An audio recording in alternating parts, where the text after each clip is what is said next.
Teofimo Lopez and his father, trainer Teofimo Lopez Sr., publicly disputed blame for his January loss to Shakur Stevenson.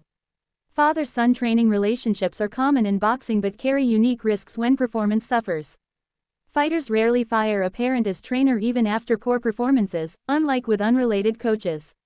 The dynamic can blur whether corner decisions reflect strategy or family loyalty. A tension that's hard to separate from the sport itself.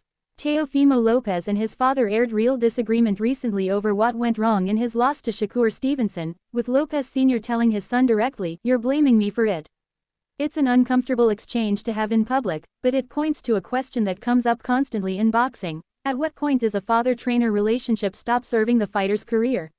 Why the arrangement is so common in the first place. Plenty of successful fighters are trained by a parent, often because that parent introduced them to the sport as children and built their technical foundation from the ground up. There's real value in that continuity. A trainer who's watched a fighter's style develop over a decade understands things a new coach would need years to learn. Why it's also uniquely hard to walk away from. Firing an unrelated trainer is a business decision. Firing your father is something else entirely, and fighters who might otherwise part ways with an underperforming corner often don't, specifically because the relationship carries weight beyond the sport itself. That loyalty can be a strength. It can also mean a fighter keeps working with a trainer past the point where an outside coach would have been let go already.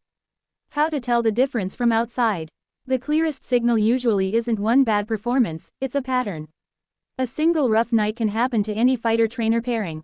Repeated struggles with the same tactical issue, especially ones an opponent or analyst can identify from the outside, suggest something in the corner isn't adapting, regardless of who's standing in it.